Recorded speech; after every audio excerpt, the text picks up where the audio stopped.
It's the toughest mind game in the world. It's grueling, it's ugly, it's really quite demanding. Not to mention the fact that every inch that they move around the world is entirely because of their own effort. The Golden Globe race is a solo, non-stop, unassisted circumnavigation of the world. No GPS, no electronic instruments, and if something breaks in the middle of the ocean, you better know how to fix it yourself. Inspired by the infamous Sunday Times sponsored sailing race in 1968, the GGR strips it all back to one person, one boat, and roughly 8 months alone at sea, with nothing but your own skill, nerve, and single-mindedness to get you across the finish line. Fewer than 1 in 5 who start ever finish it. I'm Hugh Taylor, and you're listening to The Art of Adventure, a podcast brought to you by Arthur Bill, outfitters to sailors, adventurers, explorers, and vagabonds for over 500 years. Arthur Bill is a proud official partner of the Golden Globe race, and as the next edition prepares to set off this September, we wanted to sit down with the man who has brought this extraordinary race back to life. Don McIntyre is a true adventurer. From solo circumnavigation to Antarctic exploration, he really has done it all. And now, inspired by his boyhood hero, Sir Robin Knox-Johnston, he has successfully recreated the Golden Globe for a new generation. And today, we're asking, what does it take to sail around the world like it's 1968? Hi, Don. Thank you very much for joining us. We're very excited to have you on the show, particularly because the Golden Globe race is something that is very close to the heart and the ethos of Arthur Bill. But before we get onto it, I mean, it'd be quite interesting to talk a bit about you and your sort of life of exploration and leading up to obviously how you sort of created the Golden Globe race and took on the legacy from the original Sunday Times race. Yeah, it's fun to be here, Hugh, and we're sort of happy to have the connection as well, especially because I've got such a history in Antarctica. And that's the first time I heard about you and your gear, with Shackleton and all the rest of the boys. But anyway, so for me, yes, I suppose it's fair to say that I've had a life of adventure, and for the last 40, 50 years even, something new would pop up every 4 years. It was like a 4-year cycle, and it's a boy's own adventure classic where I don't think I've ever grown up. My childhood was pretty normal, middle-class Australian family. And who knows what drove me to always having this system where my mother used to complain. She'd say, when I was a teenager, why don't you just stick with one thing, one hobby or one interest? And my answer to that was, I've done that now. I want to try something different. And so I was always cycling these different adventures. I did Cubs and Scouts, and I was surfing from the age of 13 or something. And I was into hunting, but I suppose overall the water was my one constant in life. It always has been. I treat that as just something in my makeup. So as you grow up, you get access, and being an Australian, huge amount of opportunity if you wanted to grab it. And I started building my first boat, a replica of Suhaili, when I was 18. It was a concrete boat. And eventually I sold that. It was too big for me, and I built a 29-footer little boat and did 3 years cruising in the Pacific with my surfboard and all my dive gear and the hunting gear. And my name was, for 15 years, was Jungle, because I'd be out feeding the other cruising boats, shooting pigs with an M1 carbine, and had all my hunting bows and fishing gear and you name it. I mean, it was just a boy's own life. Started for 3 years out in the Pacific. And then I stumbled across a guy by the name of David Scott Cowper when he was doing his first challenge at Sir Francis Chichester's record, which he beat by 2 days, sailing around the world. And then subsequently we became good friends, and I helped him service the boat. And then he did Sir Che Bly's record a couple of years later, and we got a bit closer. And the whole idea of the BOC challenge became very real. And so I raced solo around the world. I came second in my class, and it was quite amazing. It was an 8-year effort to get there. And that proved to me that really, if you set your mind to it, you can do anything. And then things got a bit more serious, right? So the next dream was to head to Antarctica. I was inspired by a guy called Dr. David Lewis, and sailed to Antarctica with 200 teddy bears after the BOC. That was in 1993, and that started a whole new love affair with Antarctica. So 2 years later, my then wife Margie and I sailed down to Commonwealth Bay. We built a box there, 8 feet by 12 feet, chained it to the rocks because it was the windiest spot in Antarctica. And we were left alone there for a year of isolation, which was mind-blowing. It was unbelievable. It came out of there, and then it rolled into all sorts of other adventures, including a world first solo flight around Australia in a gyrocopter. I got into rally car racing. I ended up in 2000, ended up buying a ship, 36-meter helicopter. Well, it was an ice-breaking ship up in Finland. We had 3 amazing seasons in Antarctica, and we did a big treasure hunting expedition up in the Philippines, working with the government and so on. Now, I got to go back to the point where when I was living in Antarctica for a year with my wife in a box, in the depth of winter, I'm thinking, what's next? And I always wanted to recreate Robin Knox-Johnston's voyage in Suhaili. So I thought, bugger it, I know what I'll do. 30th anniversary coming up. I will build a replica of Suhaili and sail it around the world. That idea faded because there was other things I wanted to do. So now, cut to 2014, cheapest 4 years, the 50th anniversary of Robin's voyage is coming up. I said, that's it, got to do it. And basically, I thought, if I'm going to do it, why don't we turn it into a race like the Golden Globe? And so that's where it started to form. And we had all these crazy ideas. And one of the craziest at the time, we were working on the concepts. I thought, let's make everyone eat the same food as Robin, just potatoes and tins of bully beef. And then we realized, that's health and stuff. We can't do that. So that's when it started. It would be quite good just to go back to 1968 when the whole thing started, and perhaps you can tell us about what the Sunday Times did and how the whole race evolved for you to then take it forward with the Golden Globe race 50 years later. So the original Sunday Times Golden Globe race happened in 1968. It evolved from Sir Francis Chichester doing a one-stop solo circumnavigation. He sailed from England trying to beat the clipper ship records to Australia, stopped there for about 5 weeks, I think 5 or 6 weeks, and then set off again and sailed back to England. And it was huge. The Brits were looking for a national hero at the time. It was a strange time of life at that stage, and they just locked onto it. It was a huge hero. And so other sailors started to think, hang on, there's only one thing left to do. It's a solo nonstop. And that was, up for grabs. And a few people were thinking about it, talking about it. And the Sunday Times, who were approached by one of the entrants to sponsor that attempt, decided to form a de facto race around it. They didn't ask for entries. They just said, right, first person to do it, we'll give you a trophy called the Golden Globe. The fastest time around the world, we'll give you £5,000 as a prize, which was enough to buy a house. So there were 9 sailors that set off at various times in a mix of boats, including Robin Knox-Johnston in Suhaili, Bernard Matessier in Joshua, Sir Che Blythe was there in a little 30-footer. And at the end of the day, only Sir Robin Knox-Johnston returned in Suhaili. Famously, Bernard Matessier, after circumnavigating the world and coming around Cape Horn, about 19 days behind Suhaili, I should say, decided not to continue, and he carried on to Tahiti. And there's a debate raging, would he have beaten Suhaili? Well, I've seen a copy of the letter that Sir Robin received from Bernard Matessier, and even Bernard Matessier couldn't confirm that he would have beaten Robin to the finish line. He understood more than many that there are so many variables, it was hard to say.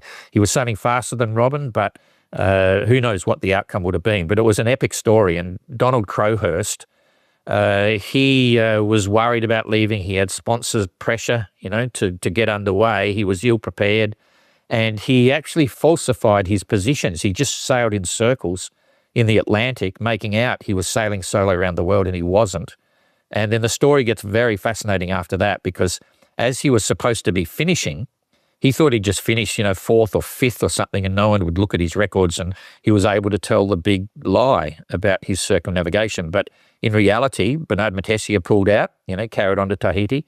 And then Tetley, who thought he was racing against Donald Crowhurst, pushed his trimaran so hard that it fell apart about 1,200 miles from the finish, and he had to be rescued, right?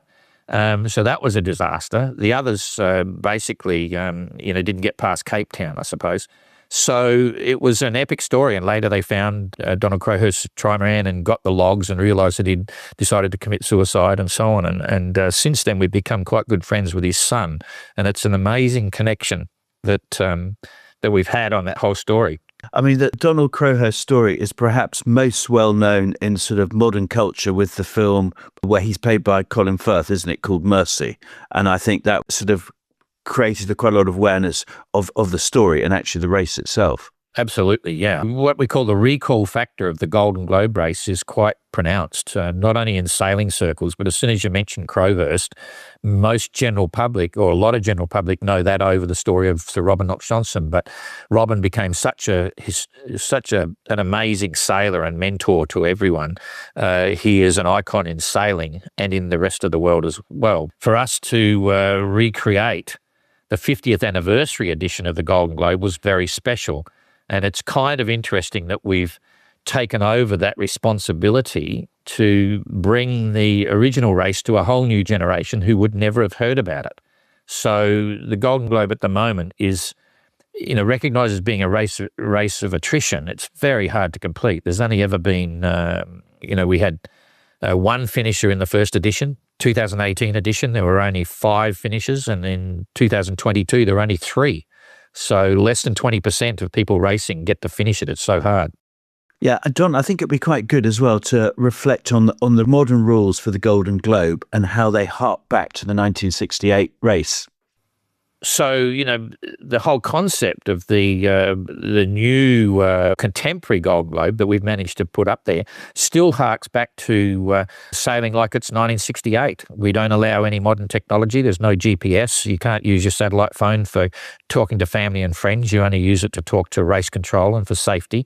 You've got to use a sextant, paper charts. You want to listen to music, you've got to use cassette tape players. No electronic instruments. You've got a walker's towing log, with a little spinner on the back of the boat for distance.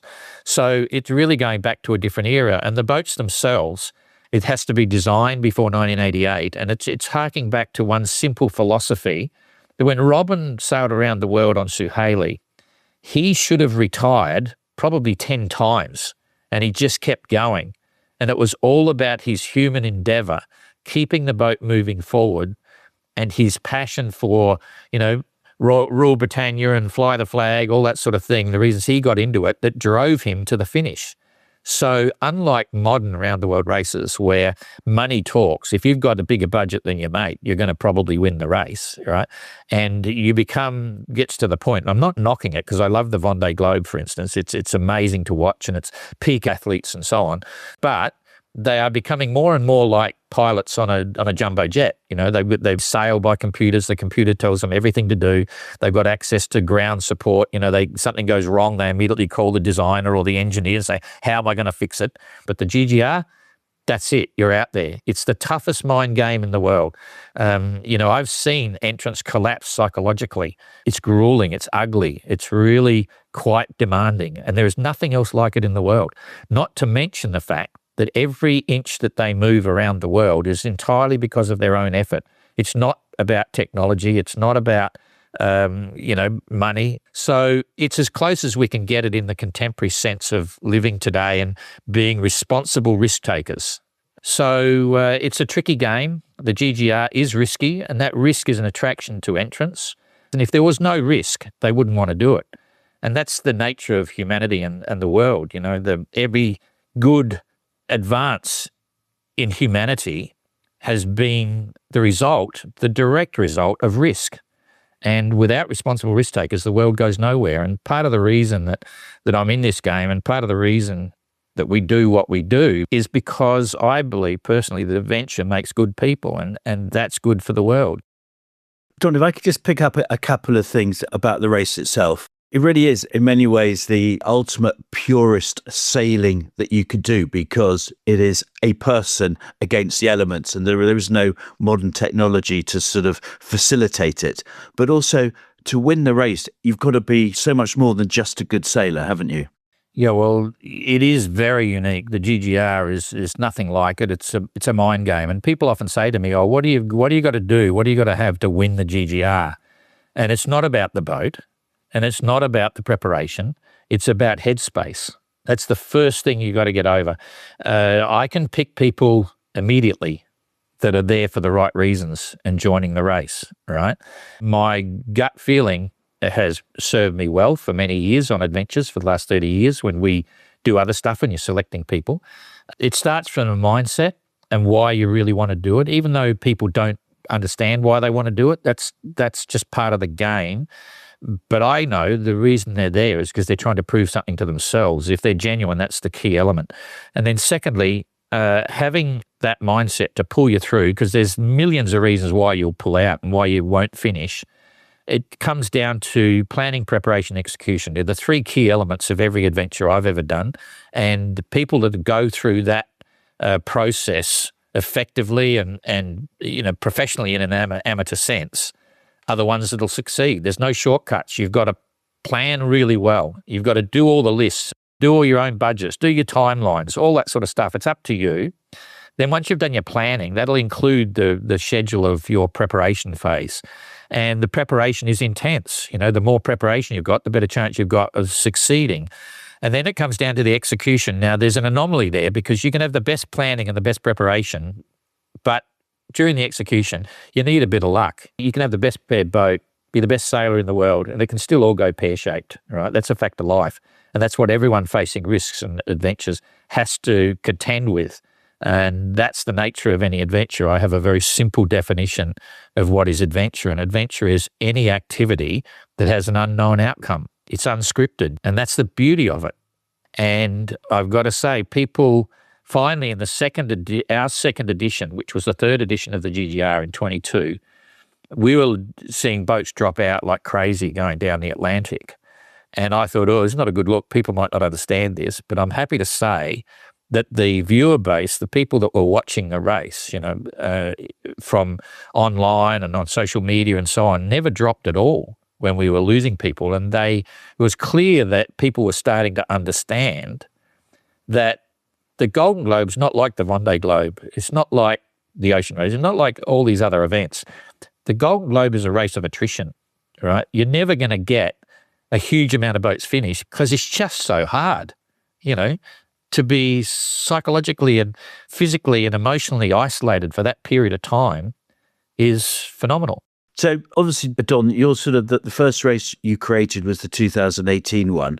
After that race, where obviously there was quite a bit of attrition, were you tempted to forget the whole thing and move on to one of your many other adventures? What encouraged you to repeat it in 2022 and then actually this year's one in 2026? And what has changed over those three races? Well, it took, we had the idea of the GGR in 2014. We announced it in 2015. And in my eyes, 2018 was a huge success. We did what we said we'd set out to do. We still had people 2 months before the start of the race saying, McIntyre's an idiot. It'll never get up, And we were always amazed because I have an unenviable reputation. I'll brag about this a bit. I have always done everything I said I would do. Right. Now, the first edition of the race cost me personally about €600,000, right? We never had a lot of money. We never raised sponsors. We just I sold another house and all that sort of stuff. It's just what I do, right? I don't say I'm going to do something and we never got the money. It didn't happen. And so there was no question. I always said there would be another edition of the GGR. It'd be a 4-year cycle. And then the 22 edition, yes, it changed. And I'll give you an example how it changes. In the first edition in 2018, we had this crazy game at the final farewell party. We did like musical chairs around a globe. We put a globe in this room and you put the musical chairs there. And when the music stops, all the entrants would just jump on there. So it was the first Golden Globe, you'd call it that, racing around this big globe. And we put an egg on the last seat so they'd have to sit on an egg and all that. And it was huge fun. And every entrant absolutely got off on it. We were cacking ourselves laughing. Right? Now move to 22, right? 4 years later, all the entrants are there. And I announced that we're going to have the second edition of the Golden Globe musical chairs around the thing. You know what happened?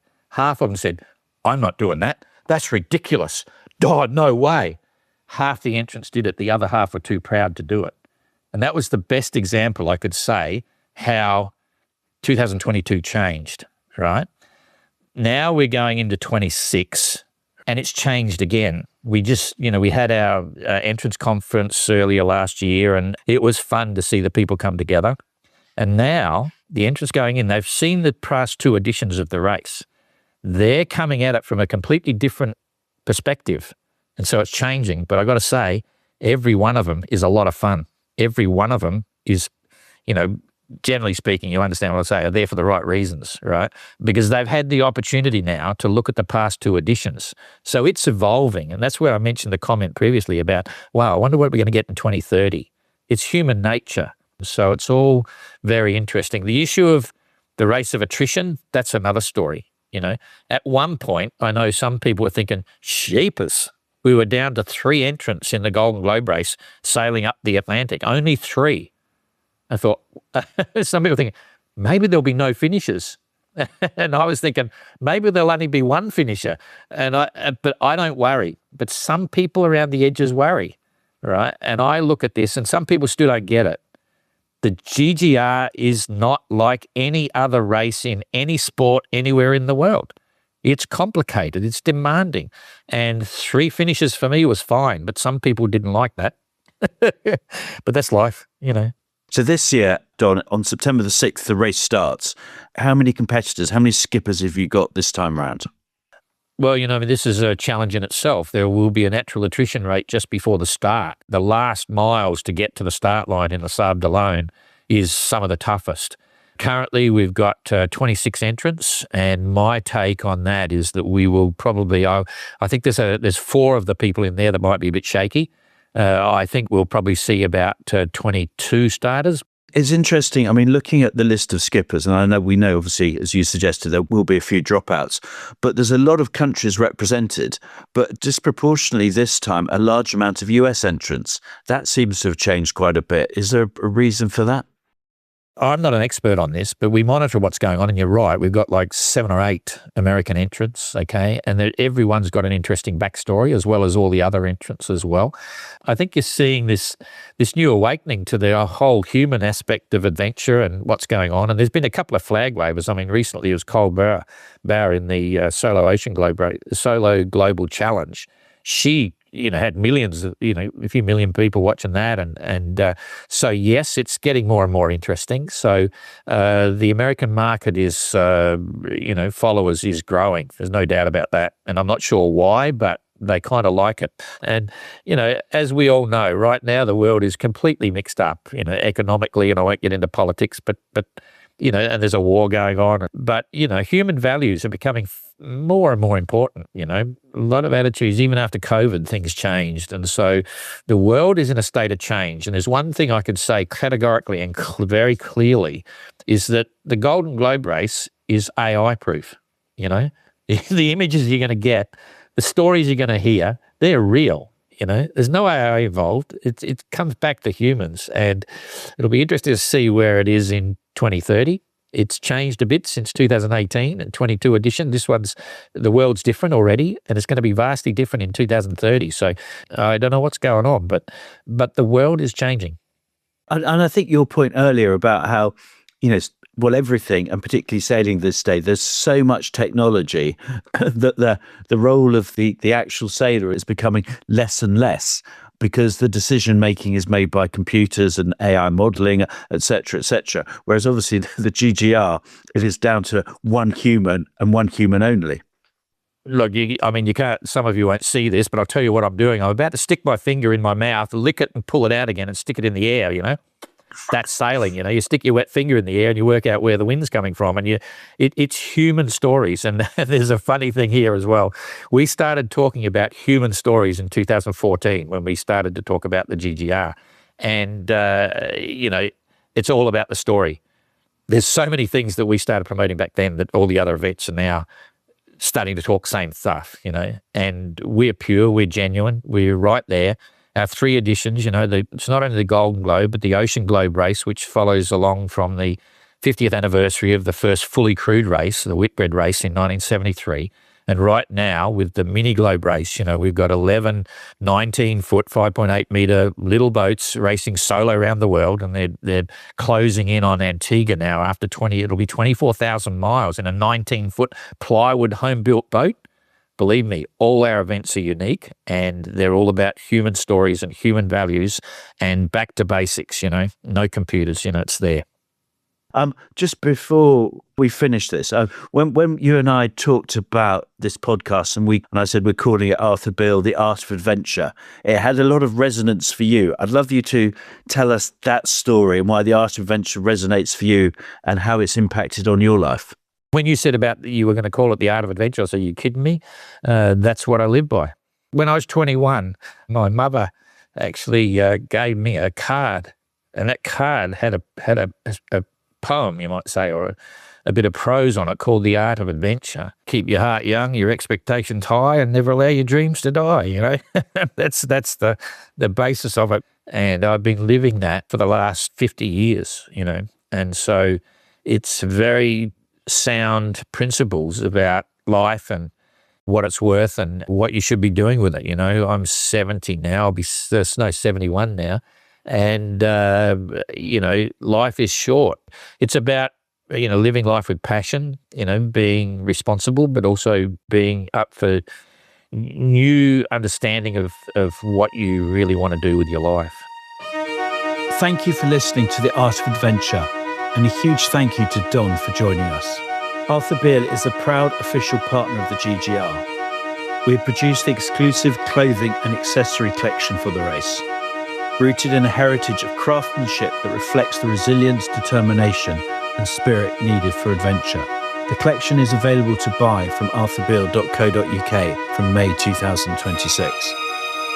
And that, unfortunately, is the last episode of the series for us.